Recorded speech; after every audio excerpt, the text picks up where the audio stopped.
Hello guys, how are you doing. इस episode की start होती है एंड हम देखते हैं प्रिंस को, जो कि फ़िलहाल अभी अपने रूम के अंदर था और उसे बहुत ही ज़्यादा गुस्सा आ रहा होता है। वो अपने सामान को इधर से उधर उठा के फेंक रहा था।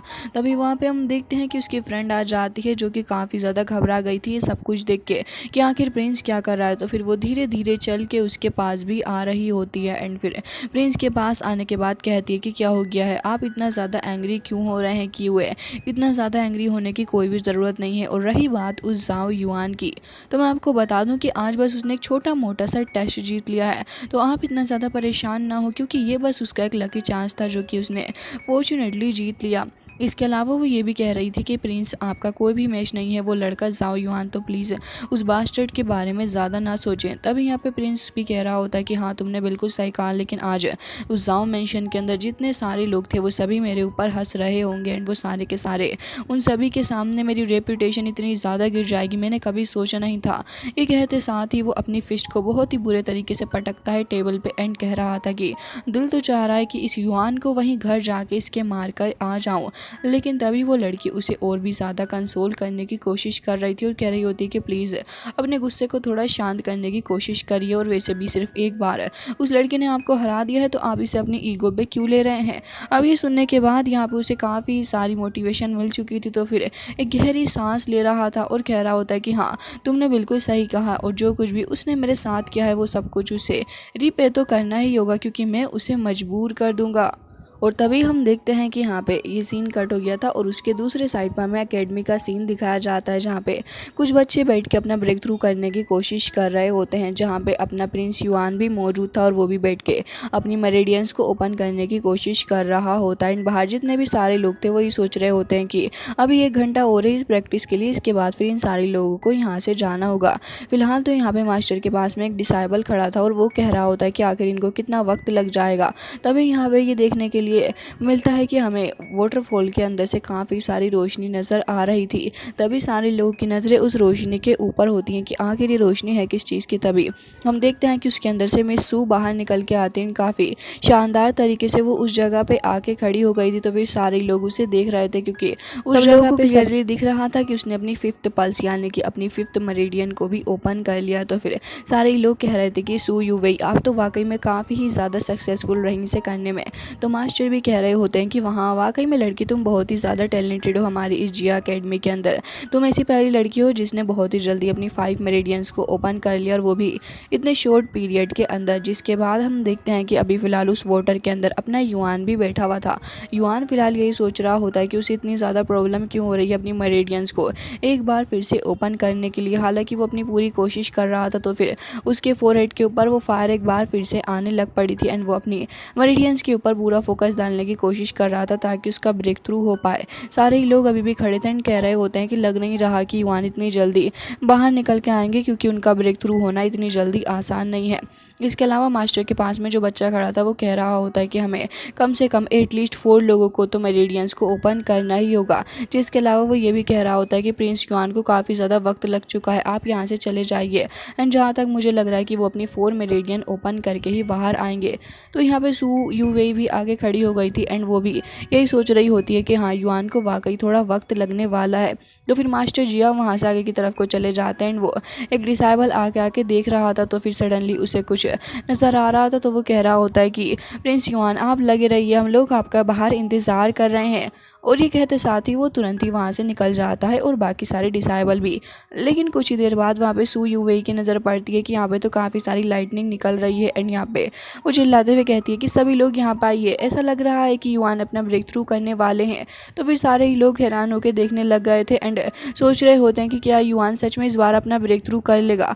तो हमें देखने के लिए मिलता है कि काफ़ी अच्छे से युआन उस जगह पे आ जाता है और उसने अपना ब्रेक थ्रू कर लिया था और वो अपना ब्रेक थ्रू करने में सक्सेसफुल हो जाता है। युआन फैमिली को भी ये बात बता दी थी, जिसके चलते यहाँ पे इसकी फैमिली में एक छोटा मोटा सेलिब्रेशन हो रहा होता है। स्पेशली युआन के फादर काफ़ी ज़्यादा खुश नज़र आ रहे थे और वो कह रहे होते हैं कि बेटा युआन, तुमने बहुत ही अच्छा काम किया है, अपनी 4 मेरिडियन को भी ओपन कर लिया। मैं चाह रहा हूँ कि तुम अपनी 5th मेरिडियन को भी बहुत ही जल्दी एक्टिवेट कर लो। तुम वाकई में हमारी ज़ाओ फैमिली के एक होली ड्रैगन बन के सामने आओगे। जिसके साथ ही युआन काफ़ी ज़्यादा अजीब सा बिहेव कर रहा था और थोड़ा सैड भी नज़र आ रहा था। उसकी मदर ये चीज़ नोटिस कर लेती हैं तो फिर कहने लग गई थी कि युआर आखिर आपको क्या हुआ है, आप खाना क्यों नहीं खा रहे। तभी यहाँ पे वो खाना खाने लग गया था एंड कह रहा होता है कि मेरी पल्स स्पीड बहुत ही ज़्यादा कम हो चुकी है और मुझे डर लग रहा है कि 4 मेरिडियंस ओपन करते करते तो मुझे बहुत ही ज़्यादा वक्त लग जाएगा और ये डे बाई डे वर्स पे वर्स होती जा रही है। तो उसके फादर कह रहे होते हैं कि हम तो यही चाहते हैं कि तुम जल्द से जल्द अपनी 5th मेरिडियन को भी ओपन कर लो। तो युआन कह रहा था कि हाँ, लेकिन उसके लिए मुझे कोई तरीका नज़र नहीं आ रहा है फादर। मुझे डर लग रहा है कि न जाने अब मेरे साथ आगे क्या होगा एंड अगर प्रिंस से मुझे फ़ाइट करनी पड़ गई तो फिर ऐसा भी नज़र आ रहा है कि मैं उसका कोई भी मैच नहीं हो पाऊँगा। ये सुन के इसके दोनों ही पेरेंट्स काफ़ी ज़्यादा सैड हो चुके थे, लेकिन इतनी देर में याओ याओ जो कि यहाँ पर बैठी थी अब वो बोल पड़ती है और कह रही होती है कि मेरे पास एक तरीका है। तुम्हें याद है मैंने तुम्हारे ऊपर एक टेक्स्ट लिखा था जिसके चलते तुम्हें काफ़ी ज़्यादा पावर मिली, तो अगर तुम मुझे एक 36 बीस्ट का एसेंस ला के दे दो तो फिर मैं उसका इस्तेमाल करके तुम्हारी बैग के ऊपर एक और टेक्स्ट राइट करूँगी, वो तुम्हारी हेल्प कर सकता है तुम्हारी मेरिडियन को ओपन करने में। एंड वो ब्लड एसेंस जो कि 31st क्लास के बीस्ट का होगा वो मुझे काफ़ी ज़्यादा बेनिफिट कर जाएगा एंड बहुत ही आसानी के साथ में मैं उसका यूज़ करते हुए तुम्हारी हेल्प कर दूँगी। ये सुनने के बाद यहाँ पे हम देखते हैं कि उसके फादर काफ़ी ज़्यादा खुश थे और वो कह रहे थे कि हाँ बिल्कुल युआन, आपको अपनी पल्स एक्टिवेट करनी ही होगी। अब भले ही इस चीज़ में चाहे रिस्क ही क्यों ना हो, इस वजह से मैं थोड़ा घबरा रहा हूँ। लेकिन तभी यहाँ पे हम देखते हैं कि याओ याओ कह रही थी कि हाँ ये चीज़ तो वाकई में डेंजरस है, लेकिन जो कमज़ोर होगा वो मर जाएगा, जिसके अंदर स्पिरिट रहेगी वो जिंदा भी रहेगा। बातें सुनने के बाद इसके दोनों ही पेरेंट्स डर रहे होते हैं, वो नहीं चाहते थे कि अब युआन ऐसा कुछ करे। साथ ही उसकी मदर भी कह रही होती हैं कि यार आप एक बार प्लीज़ दोबारा सोच लीजिए। लेकिन तभी वो कह रहा होता है कि मदर, आपने मुझे जन्म दिया और आप मुझसे किस तरीके से एक्सपेक्ट कर सकती हैं कि अपने रास्ते में आने वाली इन छोटी मोटी डिफ़िकल्टीज से मैं डर जाऊँ। आपको तो पता ही है कि आगे आने वाली चीज़ें मेरे लिए कितनी ज़्यादा डिफ़िकल्ट होंगी, तो मुझे अभी से इन चीज़ों से डील करना सीखना होगा मदर। अब ये सुनने के बाद उसके फादर भी काफ़ी ज़्यादा खुश हो जाते हैं और कह रहे थे कि हाँ तुमने बेटा बिल्कुल ही सही कहा, मैं कल ही किसी को भेज दूंगा ताकि कोई उस 36 फर्स्ट क्लास के 20 का एसेंस हमें ला के दे सके। लेकिन तभी युआन कह रहा था कि फादर आप इतना ज़्यादा ट्रबल क्यों कर रहे हैं, मैंने तो आपसे कहा है कि मैं इन सारी चीज़ों से खुद ही डील करूँगा। तभी याओ याओ एक तरीके से उसका मजाक ही बनाने लग गई थी और कह रही होती है कि थोड़ी बहुत कॉम्बैक्ट स्किल आने के बाद युआन मुझे लग रहा है कि आप कुछ ज़्यादा ही रेकलेस हो रहे हैं, इतना ज़्यादा भी शो ऑफ अच्छा नहीं। तभी युआन कह रहा था कि अच्छा ठीक है। तो हमें उसके बाद अब नेक्स्ट डे का सीन ही दिखाया जाता है जहाँ पे काफ़ी सारे गार्ड्स एंड कमांडर्स को भेज दिया जा चुका था इन दोनों के ही पीछे। एंड कमांडर भी कह रहा होता है कि तुम सभी मेरे पीछे रहना, जैसे युआन के ऊपर कोई हमला करे हमें उसे वहीं पे मार देना है। युआन भी अब फिलहाल जंगल के अंदर थोड़ा आगे की तरफ को वंडर कर रहा होता है एंड उसके पीछे सडनली एक बीस्ट भी आ गया था। हालांकि तभी युआन को रियलाइज़ होता है कि कोई तो है जो कि उसके पीछे इसी के चलते युआन पीछे को पलटता है तो नोटिस करता है कि काफ़ी अजीब सा एक बीस्ट उसके सामने है, जिसको देखने के बाद युआन तुरंत ही उसे हिट करता है। वो बीस्ट हालांकि थोड़ी दूर जाके रुक गया था, लेकिन युआन की तरफ को काफ़ी गुस्से से देख रहा होता है। युआन भी उसे फाइट करने के लिए रेडी था एंड जैसे ही वो बीस्ट भागते हुए युआन की तरफ को आ रहा होता है तो फिर युआन उसको फिश से मारने वाला था, लेकिन इतनी देर में वो भाग जाता है। युआन भी नहीं समझ पाया था कि सडनली ये बीस्ट भाग क्यों गया। तो फिर पीछे से याओ याओ आ रही थी। हालांकि ये चीज़ अभी भी युआन के लिए कंफ्यूजिंग थी, लेकिन यहाँ पे कमांडर्स वगैरह को देख के युआन सोच रहा होता है कि शायद इनके डर की वजह से बीस्ट भाग गया है। अब युआन एक जगह पे आके रुक जाता और कह रहा था कि ये जगह काफ़ी अच्छी लग रही है, क्यों ना सिस्टर याओ याओ आप यहीं रुक जाएं और मैं थोड़ा आगे देख लूँगा। तभी यहाँ पे अब जनरल कहने लग गया था कि हाँ तुम सारे लोग कैंप की तैयारी करो एंड हम लोग अभी ज़रा जाएंगे प्रिंस युआन के साथ में। कह रहा होता है कि सिस्टर आपके लिए क्या मैं कुछ सोल्जर्स को छोड़ के जाऊँ, लेकिन तभी वो कह रही होती है कि नहीं उसकी कोई ज़रूरत नहीं है, मेरे पास टुनटुन है, ये मेरा ख्याल रख लेगा।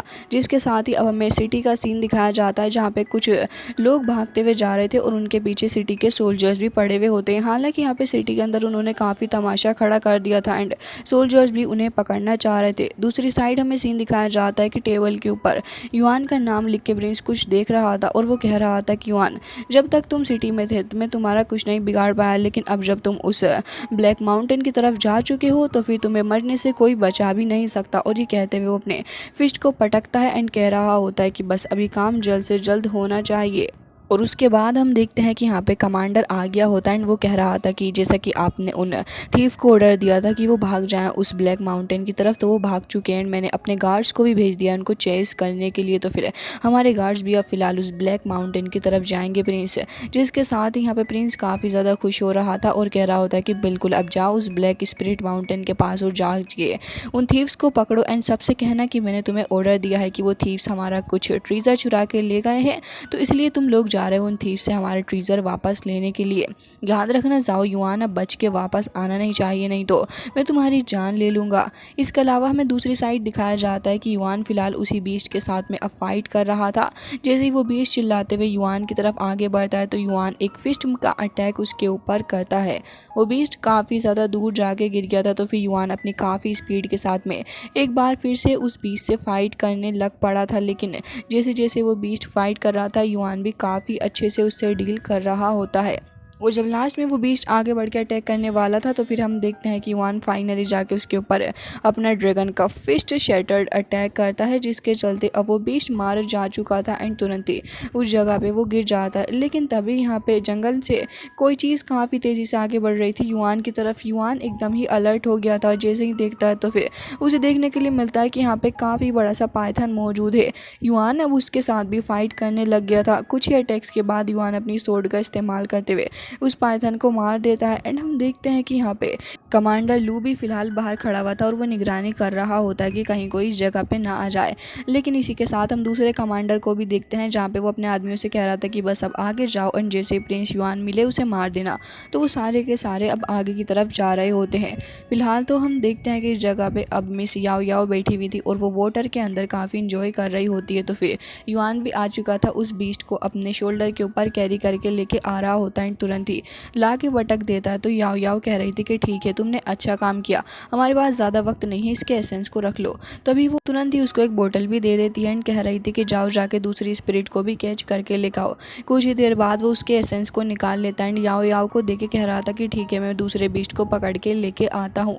युआन तुरंत ही वहाँ से चला गया था। कमांडर लू अभी फ़िलहाल खड़ा हुआ था, लेकिन तभी हम देखते हैं कि यहाँ पे प्रिंस की के लोग आ जाते हैं जो कि अब यहाँ पे मैस क्रिएट करने वाले थे। फिलहाल तो यहाँ पे कमांडर लू भी आके खड़ा हो जाता है एंड कह रहा था कि आखिर आप लोग यहाँ क्या कर रहे हैं। तो प्रिंस के आदमी कहते हैं कि कुछ नहीं, वो बस हम यहाँ पे आए थे क्योंकि हमारे जो ट्रीजर हाउस है उसके अंदर से कुछ थीफ ने हमारा वैल्यूबल ट्रीजर चुरा लिया है। प्रिंस ने हमें आदेश दिया है कि जाओ जाके उनको पकड़ो एंड उनसे हमारा ट्रीजर वापस लेकर आओ। वो लोग इस माउंटेन की तरफ ही आए थे, तो फिर हम लोग भी यहाँ पे आ चुके हैं। अब यहाँ पे कमांडर लू आगे बढ़ रहा था और कह रहा होता है कि आखिर तुम्हारे हाउस के अंदर से किसकी इतनी हिम्मत हो गई कि सामान चुरा लिया। फिलहाल तो अच्छा ही होगा कि तुम इस जगह पे नहीं आओ क्योंकि यहाँ पे हमारे प्रिंस युआन प्रैक्टिस कर रहे हैं। तभी वो सेकंड कमांडर कहता है कि बिल्कुल भी नहीं, हमारे भी प्रिंस ने हमें ऑर्डर दिया है चीज़ें हमारे लिए डिफ़िकल्ट ना करें, हम बस अपना काम करेंगे और यहाँ से जब हम उन थीव्स को पकड़ लेंगे तो फिर उसके बाद हम चले जाएंगे। लेकिन यहाँ पे कमांडर लू इस चीज़ के लिए बिल्कुल भी नहीं मान रहा था और कह रहा होता है कि बिल्कुल भी नहीं, मैंने तुम्हें पहले ही बता दिया है कि यहाँ पे हमारे युआन प्रैक्टिस कर रहे हैं, हम भला कैसे तुम लोगों को एंटर करने दे सकते हैं। तो ये बात सुन के सेकेंड कमांडर को गुस्सा आ जाता और वो कह रहा था कि ठीक है, और अब वो अपने लोगों को आगे बढ़ने के लिए कह रहा होता है। तो लू भी गुस्सा हो चुका था और कह रहा होता कि ऐसा लग रहा है कि ये चीज़ें किसी थीफ से रिलेटेड नहीं है, बल्कि आप कुछ और करने की कोशिश कर रहे हैं। दूसरी साइड हम देखते हैं कि टुनटुन फिलहाल अभी बैठा हुआ था गोद में याओ याओ की। तो फिर उस जगह भी दो थीव्स देखने के लिए मिलते हैं, जो कि एक काफ़ी ज़्यादा स्ट्रॉन्ग था। तो कह रहा होता है कि ये लड़की वाकई में काफ़ी ज़्यादा ब्यूटीफुल है, मैंने तो अब तक बस इसके चर्चे ही सुने थे। ऐसा है कि तुम जाओ और जाके उस लड़के युआन को मारो एंड तब तक मैं इस ब्यूटी को हैंडल करता हूँ। जिसके साथ ही वो बंदा कहने लग गया था लेकिन बॉस मैं उसे कैसे हैंडल कर सकता हूँ। तो यहाँ पे वो कहने लग जाता है कि देखो तुम्हारी 6 मेरिडियंस ओपन है एंड रही बात उस प्रिंस युआन की तो उसकी बस 4 ही मेरिडियंस ओपन है, तो आसानी से डील कर सकते हो उसके साथ। जाओ जाके उसे मारो एंड मुझे उस लड़की के पास जाना है, समझे। तो वो बंदा कहता है कि ठीक है बॉस, लेकिन मेरा भी ख्याल रखिएगा। ये कहते हुए वो वहाँ से चला जाता है। लेकिन तभी टुनटुन को गुस्सा आ जाता है क्योंकि वो समझ चुका था कि आदमी बैड इंटेंशन से आगे बढ़ रहा है। तो याओ याओ यहाँ पे टुनटुन को कहती है कि टुनटुन जाओ एंड हम देखते हैं कि टुनटुन इतना ज़्यादा गुस्सा हो चुका था कि आगे वो काफ़ी अजीब तरीके से रोर कर रहा होता है। तो फिर वो बंदा हंसने लग जाता है एंड कह रहा था कि छोटी सी चीज़ ही मुझे डील करेगी आखिर कैसे। एंड वो अपने पैर के थ्रू अटैक भी करने वाला था, लेकिन फिर जो चीज़ वो अपनी आंखों के सामने देखता है, यहाँ पे हमें परछाई के थ्रू ही देखने के लिए मिलता है कि टुनटुन का साइज़ काफ़ी ज़्यादा अजीब से बीस्ट के अंदर इंक्रीज़ हो चुका है। लेकिन वो खुद को किस तरीके से कन्वर्ट किया है वो हमें नहीं दिखाया जाता। दूसरी साइड हम देखते हैं कि युआन ने भी एक बीस्ट को मार लिया था, लेकिन जैसे ही वो उसको उठाने वाला था तो फिर कोई उसके ऊपर अटैक कर देता है। ये कोई और नहीं बल्कि वही थीफ था जिसे उस सेकंड वाले पर्सन ने भेजा था। युआन अब और भी ज़्यादा अलर्ट हो जाता है। यहाँ पे वो 6 मेरिडियंस वाला बंदा कह रहा था कि अच्छा तुम वाकई में स्ट्रॉन्ग निकले। दूसरी ओर यहाँ पे सेकंड कमांडर लू का भी टाइम बर्बाद कर रहा होता है। तो फिर कमांडर लू समझ चुका था कि ये जानबूझ के उसका वक्त बर्बाद करने की कोशिश कर रहा है एंड इसके इंटेंशंस अच्छे नहीं है। एंड यहाँ पे हम देखते हैं कि वो बंदा भी फिलहाल प्रिंस युआन को मारने के लिए आगे बढ़ रहा था एंड कह रहा होता है कि अच्छा ये चलो तुम अकेले हो, मुझे तुम्हें मारने में ज़्यादा दिक्कत नहीं आएगी। साथ ही वो ब्यूटी वो भी मेरा इंतज़ार कर रही है, तो मुझे जल्द से जल्द जाना है। तो हम देखते हैं कि दोनों यहाँ पे फिस्ट के थ्रू एक दूसरे के ऊपर अटैक करते हैं। युआन का अटैक उसके ऊपर भारी पड़ रहा था, तो वो बंदा एक बार फिर से गुस्से से आगे बढ़ता है। लगातार दोनों एक दूसरे के ऊपर बहुत ही बुरे तरीके से अटैक करने लग जाते हैं। अब उस बंदे की खुद की 6 मेरिडियंस ओपन थी एंड युआन की सिर्फ 4 हैं। ये सब कुछ देखने के बाद उसे गुस्सा आ रहा था एंड सोच रहा होता है कि अगर ये मुझसे वीक है तो फिर आखिर कैसे इस तरीके से मुझे मार पा रहा है। और वो एक काफ़ी स्ट्रॉन्ग अटैक अपना करने वाला था, लेकिन हम देखते हैं कि इतनी देर में युआन अपना ड्रैगन फ्लाइंग हैंड क्रैक दी अर्थ नाम का एक अटैक करता है एंड वो अटैक इतना ज़्यादा स्ट्रॉन्ग था कि उस आदमी की हालत ही ख़राब हो जाती। वो ज़मीन पर गिर जाता है एंड कह रहा था कि आखिर ये किस तरीके की मिस्टीरियस टेक्निक का इस्तेमाल कर रहा है। वो भी अपना सोड लेके आगे बढ़ रहा था। दूसरी ओर हम देखते हैं कमांडर लू जो कि कह रहा होता है कि तुम कुछ ना कुछ करने की कोशिश कर रहे हो, लेकिन इतनी ही देर में उसे ड्रैगन रोर की आवाज़ आती है। तो फिर वो पीछे की तरफ को देखने लग गया था। तो यहाँ पे हम देखते हैं कि फिलहाल सेकंड कमांडर हंसने लग गया था और कह रहा होता है कि ऐसा लग रहा है कि हमारा मिशन अकम्प्लिश हो चुका है। गाइस इसी के साथ आज का एपिसोड हो जाता है एंड आई होप आपको इंटरेस्टिंग लगा होगा। मिलते हैं नेक्स्ट वीडियो में, तब तक के लिए bye bye, take care of your self.